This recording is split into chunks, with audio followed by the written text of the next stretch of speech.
ఖరీఫ్ పూర్తయ్యి యాసంగికి సిద్ధమయ్యే సమయం ఇది. కానీ వరి కోతలు మొదలై నెల రోజులు గడుస్తున్నా ధాన్యం కొనుగోలు మాత్రం మొదలు కాలేదు. ప్రభుత్వం కొంటుందనే ధీమాతో కొందరు, దాచుకునే చోటు లేక మరికొందరు మార్కెట్ యార్డులకు ధాన్యాన్ని తరలించారు. అయితే అకాల వర్షాలు అన్నదాతలకు మరిన్ని కష్టాలను తెచ్చిపెట్టాయి. కొనుగోలు కేంద్రాల్లోని ధాన్యం తడిసి మొలకలెత్తడంతో రైతన్నలు ఆందోళన చెందుతున్నారు. ఓవైపు ధాన్యం కొనుగోళ్లను పూర్తి చేయాలని ఉన్నతాధికారులు ఆదేశించినా కూడా కింది స్థాయి అధికారుల్లో చలనం లేదు. ఇక అకాల వర్షాలతో తడిసిన ధాన్యాన్ని ఏం చేయాలో తెలియక రైతులు లబోదిబోమంటున్నారు.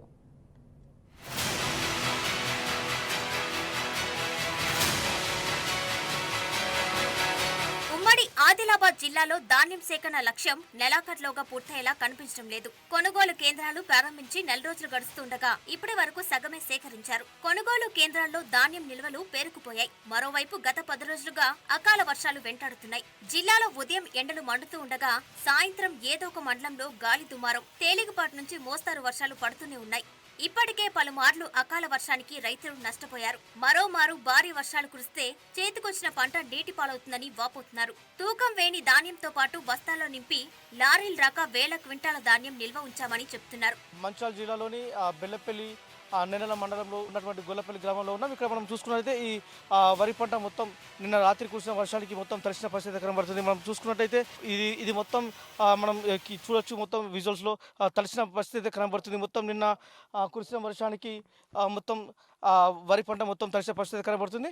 ఈ వరి పంటను కొనడానికి దాదాపు ఈ కళ్ళల వద్దకు రైతులు 20 రోజుల క్రితమే వరి పంటను కోసి వడ్లు తీసుకొచ్చి కళ్ళల వద్ద ఆరబెట్టిన పరిస్థితి కనబడుతుంది. ప్రభుత్వము కొంటమని చెప్పినప్పటికీ కూడా 20 రోజుల నుండి రైతుల పంటను కొనకపోవడంతో రైతులు ఆవేదన చెందుతున్నారు.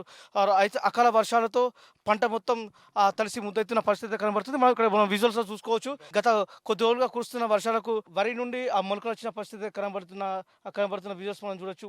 వడ్ల నుండి ఆ మొలకలు వచ్చిన పరిస్థితి కనబడుతుంది. మనం చూసుకున్నట్టయితే ఈ వరి పంట మొత్తం అకాల వర్షాలకు తడిసి ముద్దవుతుంది. దీంతో రైతులు ఆవేదన చెందుతున్నారు. ప్రభుత్వము తడిసిన వడ్లను కొంటామని చెప్పినప్పటికీ కూడా కళ్ళాల దగ్గరికి ప్రభుత్వం నుండి ఎటువంటి అధికారులు వచ్చి రాకపోవడం, అదేవిధంగా ప్రభుత్వం తరపున కొనుగోలు కేంద్రాల వద్ద గన్ని బ్యాగులు కావచ్చు, అదేవిధంగా జోకేందుకు హమాలీలు కావచ్చు, అదేవిధంగా లారీలు అందుబాటులో లేకపోవడంతో ఇక్కడ పంటను కొనుగోలు కేంద్రాల వద్ద కొనందుకు ఎవరు కూడా రాకపోవడంతో రైతులు ఆవేదన చెందుతున్నారు. గత 20 రోజుల నుండి కూడా పంటను కొనుగోలు చేయకపోవడంతో రైతులు ఆవేదన చెందుతున్నారు. వరి పంటతో పాటు అదేవిధంగా మిర్చి పంట కావచ్చు, అదేవిధంగా మామిడి పంట, ఇవన్నీ కూడా అకాల వర్షాలకు తడిసిపోయిన పరిస్థితి కనబడుతుంది. మామిడి రైతులు కూడా అకాల వర్షాలతో కాయలు కింద పడడంతో చాలా పెద్ద ఎత్తున నష్టమైతే వాటిల్లింది మామిడి రైతులకు. అదేవిధంగా మిర్చి రైతులు కూడా ఈ కాలంలో మిర్చి పంటను కోసి కళ్ళల వద్ద ఆరబెట్టుకున్న పరిస్థితి. ఈ అకాల వర్షాలతో మిర్చి పంట కూడా మొత్తం తడిసిపోయిన పరిస్థితి కనబడుతుంది. 6 కాలం కష్టపడి పండించిన పంటలు తడిసిపోవడంతో రైతులు ఆవేదన చెందుతున్నారు. రైతులకు 500 వరకు బోనస్ ఇస్తామని చెప్పినప్పటికీ కూడా ప్రభుత్వం ఆ 500 బోనస్ను ప్రకటించకపోవడంతో రైతులు ఆవేదన చెందుతున్నారు. మంచిర్యాల జిల్లాలో 1.76 లక్షల మెట్రిక్ టన్నుల ధాన్యం సేకరణ లక్ష్యంగా ఏప్రిల్ 1 నుంచి కొనుగోలు కేంద్రాలు ప్రారంభించారు. ఇప్పటి వరకు 286 కొనుగోలు కేంద్రాలు ప్రారంభించి 10,388 మంది రైతుల నుండి 166,18,81,516 రూపాయల విలువ కలిగిన 75,437.200 మెట్రిక్ టన్నుల ధాన్యం కొనుగోలు చేశారు. ఇందులో 69,199.240 మెట్రిక్ టన్నుల ధాన్యం రైస్ మిల్లులకు తరలించారు.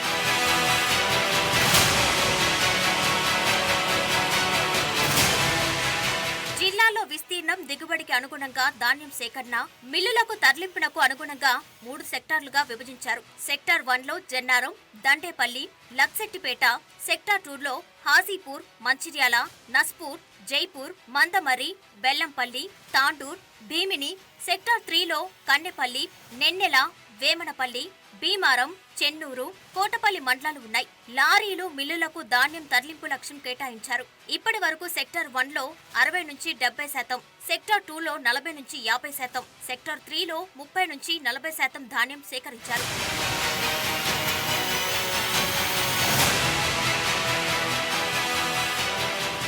బ్యాగులు సకాలంలో అందకపోవడం, తూకం వేసిన ధాన్యం మిల్లుకు తరలించేందుకు లారీలు అందుబాటులో లేకపోవడంతో కేంద్రాల వద్ద రైతులు ఎదురు చూస్తున్నారు. గన్నీ సంచులు పక్కదారి పడుతున్నాయని, కేంద్రాల్లో ధాన్యం కొనుగోలు చేయకుండా పలుకుబడి ఉన్న చోటా మోటా వ్యాపారస్తులు ధాన్యం కొనుగోలు చేస్తున్నారని చెబుతున్నారు. దీంతో పాటు నిర్వాహకులు ఇతర ప్రాంతాల్లో తక్కువ ధరకు ధాన్యం కొనుగోలు చేసి లారీల ద్వారా మిల్లుకు తరలిస్తున్నారని రైతులు ఆరోపిస్తున్నారు.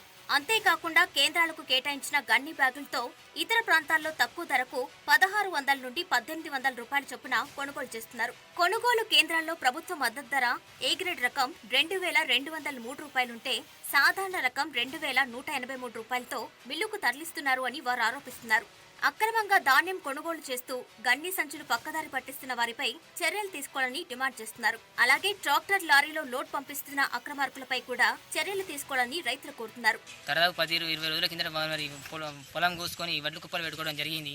కానీ ఒక వరి కొనుగోలు కేంద్రం ఏర్పాటు చేయకపోవడం వల్ల ఇక్కడ రైతులు తీవ్ర ఇబ్బందులకు గురవుతున్నారు. అదేవిధంగా ఈ మధ్యలో అకాల వర్షం వల్ల ధాన్యం కూడా దడిచే ప్రమాదం ఉంది. దీన్ని మన కొనుగోలు కేంద్రం ఏర్పాటు చేయాలని చెప్పి సంబంధిత అధికారుల దృష్టి తీసుకుపోయినా కూడా దీన్ని నిర్లక్ష్యంగా వివరిస్తున్నారు. మరి గతంలో ఉన్నటువంటి కొనుగోలు కేంద్రాన్ని ఎందుకు తొలగించాలని చెప్పి కూడా ఈ సందర్భంగా మేము అధికారులను ప్రశ్నిస్తున్నాం. అదే వెంటనే తక్షణమే రైతులకు న్యాయం చేయాలని డిమాండ్ చేస్తున్నాం. అదేవిధంగా గొల్లపల్ల గ్రామంలో రైతు వడ్ల కొనుగోలు కేంద్రం ఏర్పాటు చేసి గొల్లపల్ల గ్రామంలో పండించినటువంటి ప్రతి గింజను కూడా కొనాల్సిన అవసరం బాధ్యత అధికారుల మీద ఉంది. కాబట్టి వెంటనే ఇక్కడ గొల్లపల్ల గ్రామంలో పండించినటువంటి పంటను కొనుగోలు చేయాలని చెప్పి కూడా మేము అధికారులను డిమాండ్ చేస్తున్నాం. లేని ఏడల రైతుల ద్వారా మేము రైతులందరూ కలిసి కూడా ఆందోళన కార్యక్రమం చేపడతామని కూడా ఈ సందర్భంగా తెలియజేయడం జరుగుతుంది. కొనుగోలు కేంద్రాల వద్ద అధికారులు వడ్లను కొనేందుకు అనేక రకాల కొర్రీలు పెడుతున్నారని రైతులు ఆగ్రహాన్ని వ్యక్తం చేస్తున్నారు. వడ్లు కొనాలి అంటే 17% తేమ ఉండాలి అని, అంతకంటే ఎక్కువ ఉంటే వడ్లను కొనకుండా ఆరపోయాలని అధికారులు చెప్తున్నారని అన్నదాతలు వాపోతున్నారు. వడ్లు కొనేటప్పుడు తాలు కింద వడ్లు కట్ చేయదని ప్రభుత్వం చెప్పినప్పటికీ క్వింటాలకు 2 కిలోల వరకు కట్ చేస్తున్నారని ఆరోపిస్తున్నారు. అంతేకాకుండా 40 కిలోల బరువున్న గన్ని బ్యాగ్ లారీలో లోడ్ చేయాలి అంటే హమాలీలు 25 రూపాయలు వసూలు చేస్తున్నారని, డబ్బులు ఇవ్వనంటే మాత్రం వారి వడ్లను కాంటా పెట్టమని హమాలీలు చెప్తున్నారని రైతులు కంటనీరు పెడుతున్నారు. అకాల వర్షాల వల్ల హమాలీలు అడిగినంత ఇస్తున్నామని చెప్తున్నారు. సకాలంలో కొనుగోలు కేంద్రాల వద్ద వడ్లను కొనకపోవడంతో ప్రైవేట్ వాళ్లకు తక్కువ ధరకు వడ్లను అమ్ముకుంటున్నామని, దానివల్ల ఆర్థికంగా తాము నష్టపోతున్నామని అన్నదాతలు కన్నీటి పర్యంతమవుతున్నారు. వరి పంట సాగు చేసినప్పటి నుండి అనేక కష్టాలు పడ్డామని, నారు వేసినప్పటి నుంచి శ్రమించి సాగు చేశామని చెప్తున్నారు. చేతికి వచ్చిన పంటను కొనకపోవడంతో రైతులు ప్రభుత్వంపై ఆగ్రహాన్ని వ్యక్తం చేస్తున్నారు. గొల్లపల్ల గ్రామంలో వడ్లు గవర్నమెంట్ కొంటున్నది, పట్టించుకోక ఉన్నది. ఈ సంవత్సరం ఏదో సంవత్సరం పోయినా కానీ ఈ సంవత్సరం పట్టించుకోకుండా ఉన్నది. ఇంకనైతే పంట పండించాం, బట్టలు పట్టిన బట్ట కవులు కూడా మాకు వెళ్ళకుండా వచ్చింది. మా ధాన్యం అంతా తడిచిపోతుంది. మేము ఏం చేసి బతుకుడు కూలి వాళ్ళము, మేము ఏం చేసి బతుకుడు. గవర్నమెంట్ పట్టించుకోక మేము ఏడపోకట మాకు బోనస్ ఇస్తానని బోనస్ అన్నది బోనస్ ఎత్తలేదు. అప్పుడే కరెంట్ సగదాన్ని కూడా అట్లా పట్టించుకున్నాం. ఉల్లార పెట్టి అలా పండిస్తే వడ్లు అవన్నీ అట్లా కొంటలేదు. మాకు కవాదు గతి లేవు, మాకు ఏమీ లేవు. మా కట్టాలు దేవుని మొర ముడుతాయి. మేము ఏం చేసి బతుకుడు కూలి వాళ్ళము.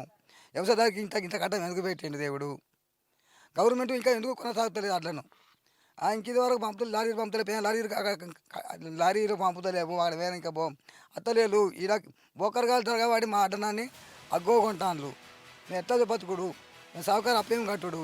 ఇప్పటికైనా ప్రభుత్వం తమని ఆదుకోవాలని రైతులు కోరుతున్నారు. తడిసిన ధాన్యాన్ని కూడా కొనాలి అని వేడుకుంటున్నారు. అదేవిధంగా మామిడి రైతుల్ని, మిర్చి, జొన్న సాగు చేసిన రైతుల్ని ఆదుకోవాలని ప్రభుత్వాన్ని రైతులు విజ్ఞప్తి చేస్తున్నారు.